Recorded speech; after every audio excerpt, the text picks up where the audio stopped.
Je vais partager un petit peu avec vous ce que j'ai fait sur une autre côte ouest, celle de San Francisco, en Californie, où je suis encore professeur associé dans le département de neurologie, où on s'est, dans un groupe qui fait beaucoup de génétique, comme à Nantes dans les maladies cardiaques, les troubles du rythme, où on a travaillé sur une autre maladie qui s'appelle la sclérose en plaques. Et puis j'ai l'honneur et le privilège de rejoindre Nantes depuis 9 mois désormais.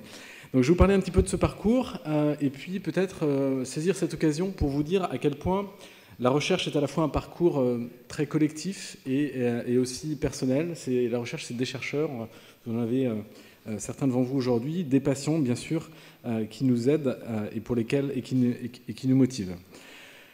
Ce que je vais présenter aujourd'hui, c'est comment des données, et en particulier des données génétiques, qui me tiennent particulièrement à cœur depuis plus de 15 ans, sont utiles et utilisables pour mieux comprendre des maladies dont la complexité nous interroge. La difficulté de beaucoup de ces maladies, c'est finalement leur grande variabilité. Variabilité entre les patients et variabilité au cours du temps pour un patient donné. C'est le cas pour la sclérose en plaques, c'est le cas pour beaucoup d'autres maladies. Dans la sclérose en plaques, ce qui est un petit peu particulier, c'est une maladie à la fois neurologique et immunitaire. On pense que le système immunitaire se retourne contre les cellules qui, dans l'organisme, font l'isolation autour des neurones et perturbent la bonne circulation du flux nerveux. Alors, je vais vous parler de génétique avant de vous parler d'un projet que j'ai mené à San Francisco, qui est une forme de prototype de médecine de précision, très ancrée dans la génétique, et qui pourrait avoir des ramifications dans bien d'autres domaines, dont les maladies cardiaques. Alors, cette génétique, elle est à l'avant-garde je crois, de la médecine de précision, avec une révolution qui n'est pas simplement technique, qui est aussi sur les manières de collaborer et de faire de la recherche.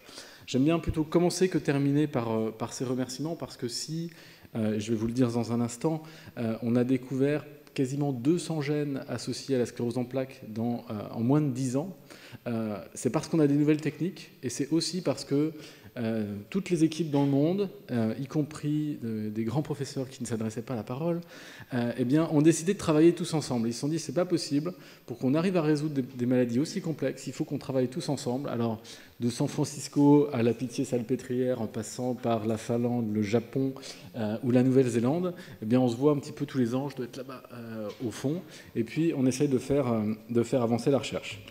Et ça marche. Et ça marche parce qu'en 10 ans, on a connu une croissance exponentielle du nombre de gènes dont on a découvert, du nombre de régions du génome dans lesquelles on a découvert avec certitude qu'il y avait quelque chose qui modifiait le risque de sclérose en plaques. Dans la sclérose en plaques, tous ces gènes interagissent entre eux. Donc ce n'est pas un gène, quitte à ce qu'il soit différent d'un patient à un autre, c'est un ensemble de gènes qui ensemble modifient le risque d'avoir la maladie. Et c'était presque déprimant entre la première découverte d'un gène associé à la maladie en 1972 jusqu'en 2007, on n'en avait qu'un seul. Depuis, on est passé à 10, 50, 100, et aujourd'hui quasiment 200. On est un petit peu prudent, mais on en a aujourd'hui plus de 200. Et tous les ans, tous les 2 ans, on fait une publication de niveau mondial qui permet de monter ça, de montrer cette évolution et ces nouveaux gènes qui permettent à d'autres équipes de prendre le relais et d'essayer de comprendre quel est le rôle et l'interaction entre ces différents gènes. Ce qui s'est passé, c'était un véritable saut quantitatif qu'a connu la recherche génétique, et notre collègue de la Pitié-Salpêtrière l'a rappelé. Les moyens techniques changent la manière d'aborder les maladies. Et c'est le cas dans la sclérose en plaques, c'est le cas dans les travaux qui ont été faits et pilotés à Nantes pour les maladies cardiaques. Eh bien, on fait un véritable saut quantitatif, on va faire très gros. On ne va pas s'intéresser à quelques patients, quelques centaines de patients, on va prendre des dizaines de milliers de patients. On va les comparer à des dizaines de milliers d'individus qui n'ont pas la maladie. Et on va utiliser les techniques pour regarder des petites modifications dans le génome, des fautes d'orthographe dans le génome relativement fréquentes. Et puis on va s'assurer, en comparant tous ces patients atteints de la maladie et tous ces patients qui ne sont pas atteints de la maladie, qu'il y a bien un petit excès. Alors c'est représenté moléculairement par des couleurs vertes, orange et rouge. On va s'assurer qu'il y a un petit excès de rouge chez les patients par rapport à ceux qui n'ont pas la maladie. Et puis les statisticiens vont nous aider à être sûrs que ce n'est pas un effet du hasard. Et puis c'est ce genre d'études-là qui ont changé la face de la génétique de la sclérose en plaques, avec maintenant quasiment 200 régions associées. Et puis ça a changé aussi nos manières de considérer beaucoup d'autres maladies. Alors ce que ça change aussi, c'est que les chercheurs, même quand ils ont une très bonne mémoire, ils arrivent à retenir une dizaine de gènes, une cinquantaine au maximum. Quand vous en avez 200, on n'arrive plus à les retenir, tout simplement. Et on s'est dit, mais finalement, alors qu'on était dans la course effrénée à faire 20 000 patients, 30 000 patients, 50 000 patients, et les comparer parce que ça marche, on s'est dit, mais est-ce qu'il n'y a pas aussi une opportunité pour revenir à l'individu, revenir à l'échelle du patient et avoir... revenir à l'échelle du patient et finalement déterminer un profil génétique chez chaque patient pour répondre à une question très simple, c'est est-ce que parmi ces 180 gènes que l'on a découverts, est-ce que le patient il en a un, est-ce qu'il en a deux, et puis comment cela modifie son risque. Bon, ça on sait bien faire, on sait même faire des équations qui vont transformer la présence ou l'absence de ces 180 marqueurs en un score qui résume finalement la charge génétique associée à la maladie. Est-ce que chez un patient donné, on trouve tous ces marqueurs qui ont été découverts? Est-ce qu'on peut résumer en un score ce que l'on a trouvé dans des comparaisons, dans des grandes populations? Alors j'aime bien vous partager un peu les résultats de ces travaux. C'est quelque chose que j'ai beaucoup promu dans le consortium mondial de la génétique de la sclérose en plaques. Et puis traditionnellement, j'essaie de prendre au moins une figure des publications qu'on a fait. Vous allez voir que ce n'est pas si compliqué que ça.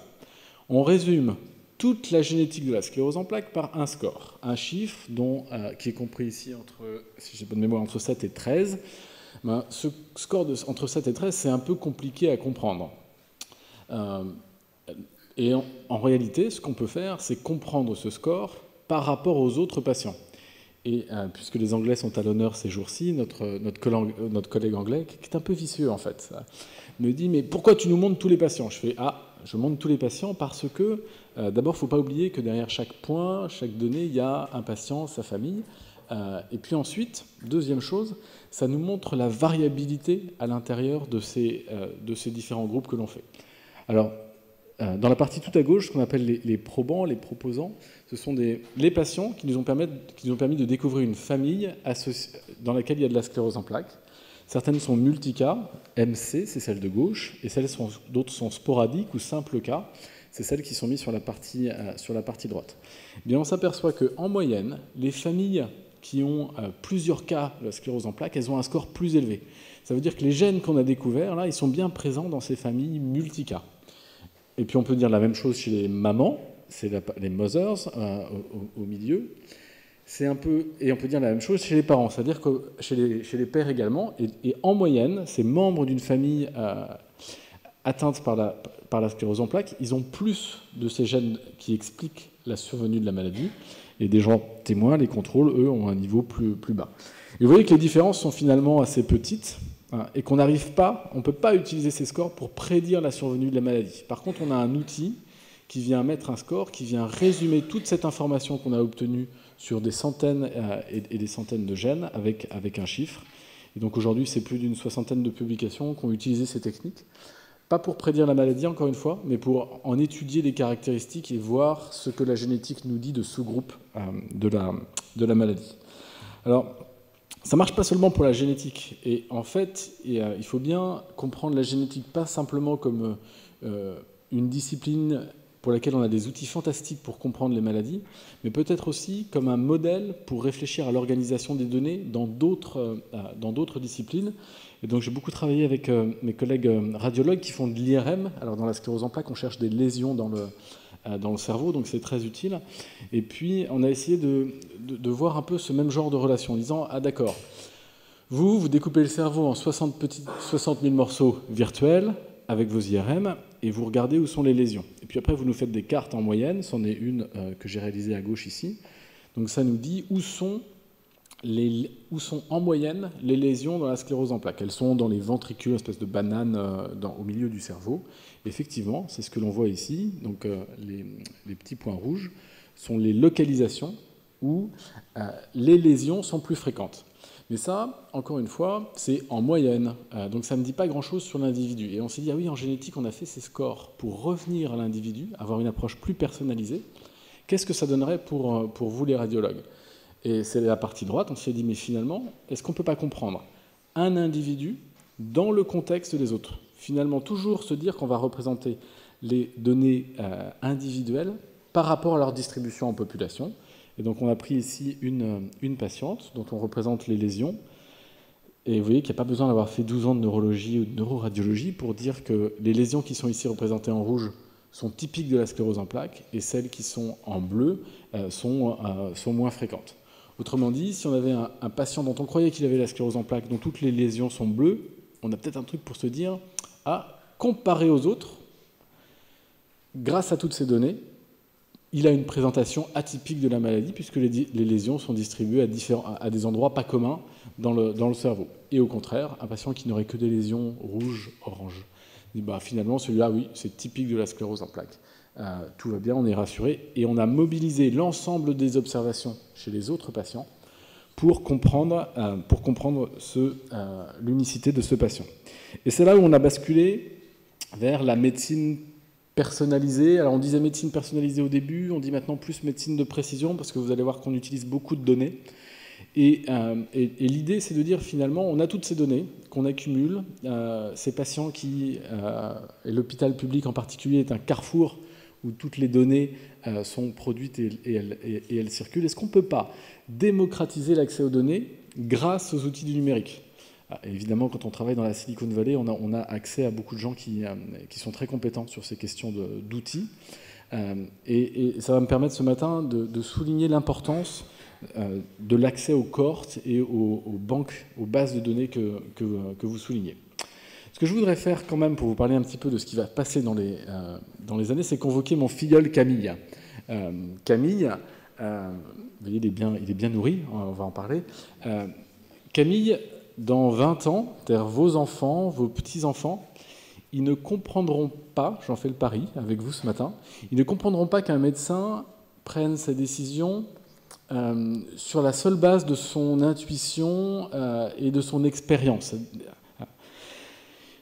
En fait, ils ne le comprendront pas et ils trouveront peut-être même ça un peu bizarre. Un peu comme quand ma maman m'emmenait en voiture et je dormais sur la plage arrière ou qu'il n'y avait pas de ceinture de sécurité. Ça lui dit, mais c'est quand même bizarre. Et c'est pas de la science-fiction, hein. On a cette idée que les outils vont remplacer le médecin. C'est surtout pas ma position. Et y compris dans Star Trek, je vous encourage à regarder toutes ces séries de science-fiction. Ce qui est passionnant, c'est que les outils, donc le tricorder qui fait à peu près tous les diagnostics possibles, ne prend jamais la décision. C'est toujours le Dr McCoy ou Dr Spock qui pose la question à l'outil, et l'outil est là pour prolonger leur intuition. Et nous, on est bien dans cette situation. J'ai perdu une diapositive.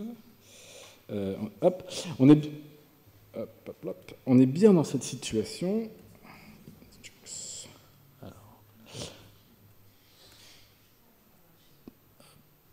Voilà, on est bien dans cette situation où finalement la médecine, elle est sans cesse convoquée à se réinventer en utilisant de nouveaux outils. Alors d'habitude, je prends l'électrocardiogramme comme exemple, mais devant vous, je suis un peu bêté, donc j'ai été chercher les IRM pour les neurologues. Mais imaginez ce que c'était que traiter le diabète sans pouvoir mesurer la glycémie, le taux de glucose dans le sang. On n'arrivait pas à voir les patients. Imaginez ce que c'était que de traiter la sclérose en plaques sans avoir l'IRM, c'est-à-dire sans être capable de faire des coupes virtuelles à l'intérieur du cerveau et d'aller voir où étaient les lésions. Même chose, et vous avez mentionné le séquençage au débit, c'est aussi extrêmement utilisé dans les cancers. Eh bien, on n'avait pas accès jusqu'à une époque récente aux caractéristiques génétiques de ces cancers. Donc ce sont bien des outils qui convoquent la médecine à se réinventer, et ces outils sont bien réels et ils sont là vraiment au service du raisonnement médical. Donc qu'est-ce que ça donne dans la sclérose en plaques et dans des maladies complexes où on sait qu'il y a beaucoup de gènes, Vous l'avez mentionné aussi, on l'a mentionné ce matin, il faut des banques de données avec beaucoup d'informations. Il faut pouvoir les chercher rapidement dans ces banques de données. Et puis nous, on s'est demandé, dès 2011, avec cette publication en 2014, comment est-ce que le numérique, finalement, pourrait nous permettre de mieux comprendre et de mieux traiter des maladies chroniques. Eh bien, à nouveau, vous voyez, j'aime beaucoup mon filleul, et vous voyez qu'il est bien nourri, et son papa l'emmène très souvent chez le pédiatre. Pardon. Sa grand-mère va vous dire qu'il est tout à fait normal et qu'il est bien nourri. Et les pédiatres font un truc formidable. Je vous invite à aller emmener vos enfants chez les pédiatres. Plutôt que d'avoir un long débat sur l'épaisseur des joues, savoir s'il est bien nourri. Vous savez, en Vendée, on dit qu'il a des os lourds. J'ai jamais compris ce que ça voulait dire. Donc plutôt que d'avoir ce débat un peu émotionnel, eh bien, le pédiatre sort une courbe, souvent en noir et blanc, un peu moche, et il va placer l'individu sur la courbe. On est en pleine médecine de précision alors qu'on ne le savait pas. On utilise une mesure, le poids, on utilise une modélisation mathématique relativement simple, on va ajuster pour la taille de l'enfant. Oui, on ne peut pas comparer, donc il faut bien ajuster pour la taille, d'accord. Et puis on va faire le lien entre l'individu et la distribution en population pour dire, votre enfant, il n'est pas un peu gros, il est dans le top 2% des enfants de même taille. Et donc là, évidemment, on va arrêter les snacks, le Nutella, est-ce que vous voulez. Donc là, on est en pleine médecine de précision parce qu'on fait le lien entre l'individu et la population, on utilise bien des mesures. Et donc on a un message personnalisé qui est probablement aussi plus facile à mémoriser et à appréhender pour comprendre la normalité du patient. Donc après, en sortant de chez le pédiatre, je me suis dit c'est une très très bonne idée ça. Est-ce qu'on ne peut pas faire ça en version 21e siècle, non pas avec les courbes un peu obsolètes, mais avec les outils que le numérique nous propose, et finalement se donner comme principe d'accéder à toutes les données du patient grâce aux bases de données, de représenter cette information et de systématiquement présenter les données dans le contexte de la diversité de tous les autres patients qu'on a vus, comme si on mettait en place une forme de solidarité grâce aux données entre les patients. Et puis là encore, donc c'est ce que je vais vous montrer dans un instant, c'est pas l'ordinateur qui décide. L'ordinateur, il est là pour donner des moyens de mieux réfléchir. Et donc l'outil permet d'affiner les comparaisons et de dire, eh bien, je vais comparer ce patient peut-être en affinant la sélection des patients auxquels je veux le comparer. Donc normalement, c'est là où ça dérape. J'essaye de faire une démonstration en direct. Donc il est à peu près 1h du matin aux États-Unis. Les ordinateurs travaillent, je les interroge, je peux accéder à l'ensemble des informations. Alors ce matin, vous me permettrez de le faire de manière anonymisée pour ne pas vous montrer les noms des patients, même si les noms sont en général faux, sont des données réelles. Et j'ai une patiente ici, je vais lire la partie en haut. Donc c'est une patiente, c'est une femme âgée de 35 ans, qui a eu la maladie dont la maladie est apparue à l'âge de 21 ans, qui a une forme rémitante. Alors la sclérose en plaques, il y a plusieurs formes, ça marche par palier. Elle a la maladie depuis 13 ans, et puis au cours des 5 premières années, elle a fait 5 épisodes sévères, on dit 5 attaques. Donc typiquement, la manière dont un interne présenterait le cas à ses collègues. Et on s'est dit, on veut avoir accès à toutes les données. Donc sur la partie gauche, on a les données plutôt cliniques, des scores qui résument la sévérité fonctionnelle de la maladie. Plus on est haut, plus c'est sévère. L'histoire de tous les traitements que cette patiente a reçus.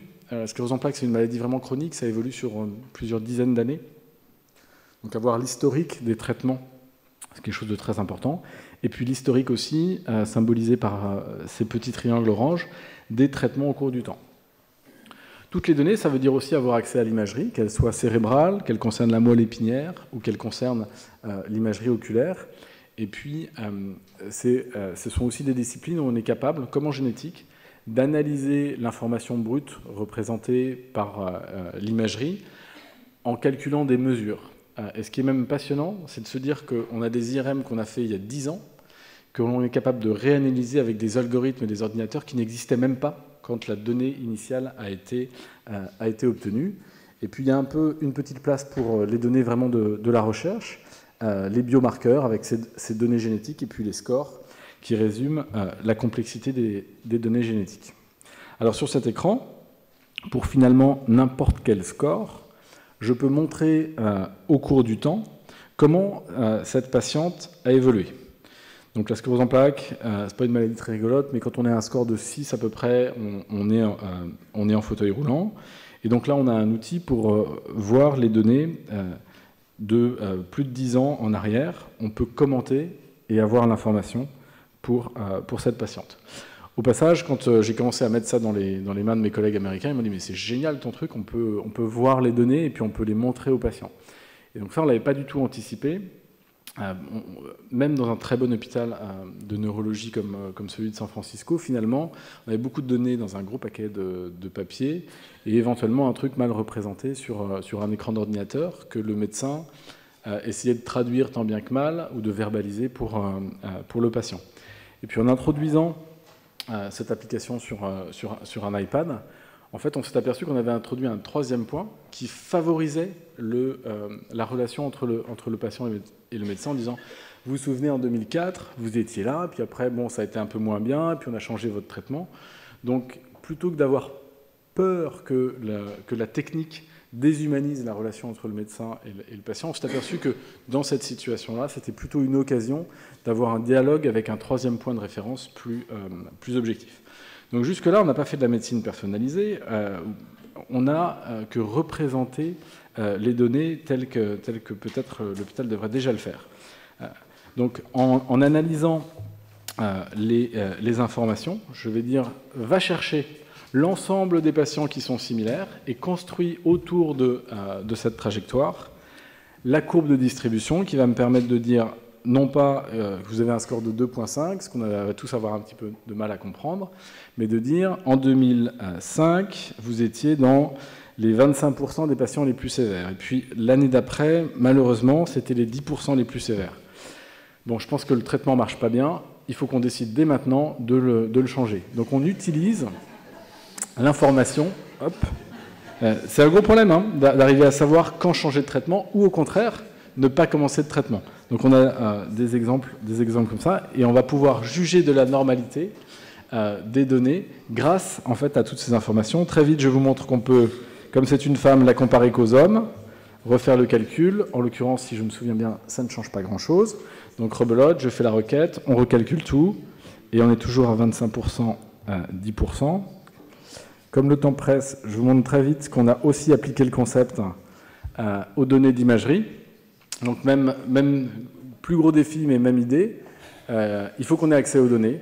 Dans la sclérose en plaques, on a beaucoup de données d'imagerie cérébrale. Et si les serveurs ne se sont pas endormis, on va aller chercher les IRM qui d'habitude se présentent sous la forme de multiples CD-ROM pour pouvoir donner accès à l'information en 3 dimensions et même en 4 dimensions pour pouvoir suivre. Je vais vous montrer une grosse lésion. Cette patiente a une grosse lésion ici. Pour pouvoir aller 1 an en arrière, 2 ans en arrière, 3 ans en arrière et s'apercevoir qu'il y a 4 ans, elle n'avait pas cette lésion. Donc ces outils du numérique, ils nous facilitent l'accès aux données et on doit réussir à les mettre en place pour pouvoir faire prendre une meilleure décision. Et on peut faire de la comparaison entre un patient et tous les autres, notamment même au niveau de l'imagerie. Je vais conclure. Dernière diapositive. Dernière diapositive. Parce qu'après, il y a un programme timing. Je vais conclure sur les 4 défis qui se dressent à nous pour la suite et le développement de cette application. Le premier, c'est de jouer collectif. Vous me permettrez de dire à la nantaise, en mutualisant... Hop, si ça veut bien démarrer. De jouer collectif, donc à la nantaise, en mutualisant les bases de données. On va y arriver. Hop. En mutualisant les bases de données et en les harmonisant, en ayant plus de données pour comparer les patients les uns aux autres. Que ces données soient accessibles à tous. Nous, notre ambition, c'est qu'il y ait 2,3 millions de patients atteints de la sclérose en plaques dans le monde qui puissent être comparés aux meilleures données de référence issues de la recherche. Pour cela, et mon équipe le fait excellemment bien, il faut pouvoir traiter les données de routine hospitalière, donc les données du dossier médical personnalisé en France, des EMR ou EHR aux États-Unis. Il faut savoir résister aux sirènes du numérique, au sens où, même si l'application est très sympathique, ça reste un outil et il y a besoin de l'évaluer avec rigueur, notamment d'utiliser ses conséquences. Donc, toutes les semaines, les patients me demandent quand est-ce qu'on a votre application sur l'App Store. Je dis d'abord, il va falloir, un peu comme un médicament, évaluer les conséquences de son introduction. Qu'est-ce que ça change? On a besoin de le savoir, parce qu'on est dans le domaine médical. Et puis, peut-être plus difficile, c'est arriver à faire confiance aux données pour pouvoir décider, avec les données qu'on rassemble, les modèles mathématiques, et puis les ordinateurs qui vont nous permettre de prendre de meilleures décisions. Je vous remercie pour votre attention.